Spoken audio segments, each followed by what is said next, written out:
Hi this is Ashish, you are watching legal insane and आज के इस पर्टिकुलर वीडियो में हम बेसिकली बात करने वाले हैं प्रोटेस्ट पिटिशन के बारे में। क्या होता है प्रोटेस्ट पिटिशन, पहले सिंपल सी लैंग्वेज में इसको समझ लो, फिर इन डिटेल हम कुछ सेक्शंस में समझने वाले हैं सीआरपीसी के, जो बहुत ही ज़्यादा हेल्पफुल है। बट पहले समझो कि प्रोटेस्ट पिटिशन क्या होता है। देखो,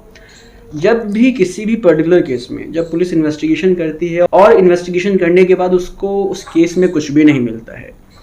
कोई एविडेंस नहीं मिलता है कि कोई ऑफेंस हुआ है या नहीं हुआ है, तो फिर बेसिकली पुलिस क्या करती है, पुलिस उसमें क्लोजर रिपोर्ट फाइल करती है। पुलिस जो है उस केस को ख़त्म करने के लिए या बंद करने के लिए कोर्ट में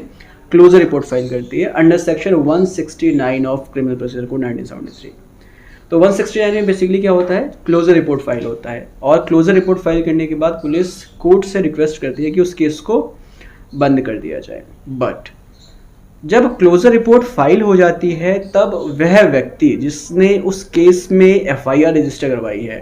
या विक्टिम जिसने जो है इंफॉर्मेशन दी थी पुलिस ऑफिसर को जिसके बेसिस पर एफआईआर रजिस्टर किया गया, उस व्यक्ति के पास फिर क्या ऑप्शन रह जाता है। तो उस व्यक्ति के पास बेसिकली ऑप्शन रहता है कि वो कोर्ट में प्रोटेस्ट पिटिशन फाइल करता है और प्रोटेस्ट पिटिशन के माध्यम से ही वो उस केस में दोबारा से इन्वेस्टिगेशन स्टार्ट करवा सकता है, या साथ ही साथ अगर कोर्ट को लगता है कि इन्वेस्टिगेशन करने की ज़रूरत नहीं है तो फिर वो सेक्शन 204 में कोर्ट से समन्स इशू करवा सकता है उस व्यक्ति के खिलाफ जिसने ऑफेंस किया है, और फिर दोबारा से एक प्राइवेट जो है कंप्लेंट या प्राइवेट केस जो है वो कोर्ट में कैरी कर सकता है। तो बेसिकली अब थोड़ा सा डिटेल में समझते हैं कि बेसिकली ये प्रोटेस्ट पिटिशन कब फाइल होता है और जो व्यक्ति है जिसने एफआईआर रजिस्टर करवाया था वो उसके पास क्या क्या अधिकार हैं कि जब किसी भी केस में क्लोजर रिपोर्ट फाइल हो तो वो प्रोटेस्ट पिटिशन को यूज़ करते हुए क्या क्या आगे कर सकता है। तो सबसे पहले बेसिकली समझो कि जब सेक्शन 154 में एफआईआर रजिस्टर होती है, सेक्शन 154 सीआरपीसी का कहता है कि जब भी कोई कॉग्निजेबल ऑफेंस होता है तो उसमें वह व्यक्ति जो विक्टिम है या कोई भी व्यक्ति अगर पुलिस ऑफिसर को जाकर पुलिस स्टेशन में उस ऑफेंस की इन्फॉर्मेशन देता है तो उसके बेसिस पर एफआईआर रजिस्टर होता है। जैसे ही एफआईआर रजिस्टर होता है पुलिस उसमें अपना इन्वेस्टिगेशन स्टार्ट करती है और पुलिस का जो काम होता है इन्वेस्टिगेशन करने का, बेसिकली इन्वेस्टिगेशन में पुलिस जो है एविडेंसेस कलेक्ट करती है, चाहे वो डॉक्यूमेंट्री फॉर्म में हो, चाहे वो किसी भी विटनेस की स्टेटमेंट हो, उनको रिकॉर्ड करके वो जो है इन्वेस्टिगेशन करती है। और इन्वेस्टिगेशन जब ख़त्म होता है तो उस इन्वेस्टिगेशन की जो रिपोर्ट होती है जिसको हम बेसिकली पुलिस रिपोर्ट बोलते हैं, वो कोर्ट में फाइल करती है सीआरपीसी के सेक्शन 173 में। लेकिन सपोज करो कि पुलिस को उस इन्वेस्टिगेशन के दौरान कुछ नहीं मिलता, या ऐसा भी हो सकता है कि पुलिस उन व्यक्तियों से मिल जाती है या उन व्यक्तियों से मिली भगत होती है पुलिस की जिसके खिलाफ एफआईआर रजिस्टर करवाया गया है। तो इस पर्टिकुलर सिचुएशन में क्या होता है कि पुलिस जो है उन व्यक्तियों को बचाने के लिए, अभियुक्त को बचाने के लिए उस इन्वेस्टिगेशन में ऐसा शो करती है या ऐसा दिखाती है कि उस केस में कुछ भी नहीं हुआ है, कोई ऑफेंस नहीं हुआ है, और उन व्यक्तियों को बचाने के लिए पुलिस सीआरपीसी के सेक्शन 169 में क्लोजर रिपोर्ट फाइल करती है। क्लोजर रिपोर्ट में बेसिकली होता है ये है कि पुलिस कोर्ट से रिक्वेस्ट करती है कि उस केस में कोई ऑफेंस नहीं हुआ है या जो भी एलिगेशंस लगे हैं एक्यूज के खिलाफ उनको सपोर्ट करने के लिए कोई एविडेंस इन्वेस्टिगेशन में नहीं मिला है, तो इस बेस पर उस केस को खत्म कर देना चाहिए। तो यहाँ पर सीआरपीसी के सेक्शन 169 में पुलिस जो है क्लोजर रिपोर्ट फाइल करती है। अब जब क्लोजर रिपोर्ट फाइल हो जाता है तो उसके बाद कोर्ट के पास ऑप्शन होता है कि उस क्लोजर रिपोर्ट को पहले कोर्ट देखे, और अगर कोर्ट को लगता है कि उस केस में अभी इन्वेस्टिगेशन की दोबारा जरूरत है, क्योंकि कोर्ट को उस केस को देखकर ऐसा लगता है कि जो अभियुक्त हैं उन्होंने सच में ऑफेंस किया है और दोबारा से जो है इन्वेस्टिगेशन होनी चाहिए ताकि उस केस में उन अभियुक्त के खिलाफ एविडेंसेस मिल सके। तो बेसिकली यहाँ पर फिर क्या होता है कि कोर्ट दोबारा से पुलिस को सीआरपीसी के सेक्शन 173 सब क्लॉज 8 में इन्वेस्टिगेशन करके दोबारा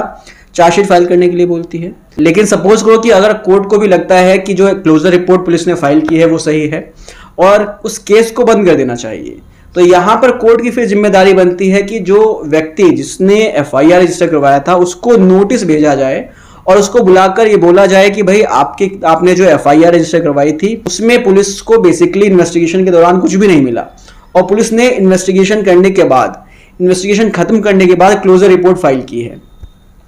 तो यहाँ पर उस व्यक्ति के पास जिसने एफआईआर रजिस्टर करवाया था उसके पास ऑप्शन होता है प्रोटेस्ट पिटिशन फाइल करने का। अब ये प्रोटेस्ट पिटिशन क्या है इसको जरा समझो। देखो यहाँ पर बेसिकली जो वह व्यक्ति है जिसने एफआईआर रजिस्टर करवाया था उसके पास बहुत सारे अधिकार होते हैं। सबसे पहला अधिकार तो यही है कि कोर्ट उसको इंटीमेट करेगी, कोर्ट उसको नोटिस भेजेगी कि पुलिस ने उस केस में क्लोजर रिपोर्ट फाइल किया है। उस व्यक्ति को सुने बिना कोर्ट उस केस को बंद नहीं कर सकती। एक सुप्रीम कोर्ट का लैंडमार्क जजमेंट है Bhagwant Singh versus police commissioner. इसमें कोर्ट ने साफ साफ कहा है कि जो व्यक्ति एफआईआर रजिस्टर करवा रहा है या जो व्यक्ति इन्फॉर्मर है कॉग्निजेबल ऑफेंस का, उसके पास पूरा का पूरा अधिकार है कि उसको जब भी कोर्ट में क्लोजर रिपोर्ट फाइल हो तो कोर्ट जो है उसको नोटिस भेजेगा और उसको सुनेगा। और यहां पर जब कोर्ट किसी भी व्यक्ति को जब नोटिस इशू करता है कि भाई जो उसने एफआईआर रजिस्टर करवाई है उसमें क्लोजर रिपोर्ट आ गई है, तो उस व्यक्ति के पास प्रोटेस्ट पिटीशन फाइल करने का ऑप्शन होता है। अब प्रोटेस्ट पिटीशन में बेसिकली क्या होता है ये समझो। देखो यहां से हम मेन चीज समझेंगे कि बेसिकली जो इन्फॉर्मर है जिसको कोर्ट ने नोटिस इशू करके बुलाया हुआ है कि भाई देखो इस केस में क्लोजर रिपोर्ट फाइल हो गई है पुलिस द्वारा और केस में कुछ नहीं मिला है, तो यहां पर इन्फॉर्मर के पास फिर ऑप्शन आता है प्रोटेस्ट पिटीशन फाइल करने का।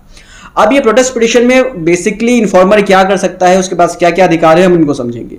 प्रोटेस्ट पिटीशन में बेसिकली वह इन्फॉर्मर पूरी डिटेल जो है देता है कोर्ट को कि क्या क्या एफआईआर में बताया गया था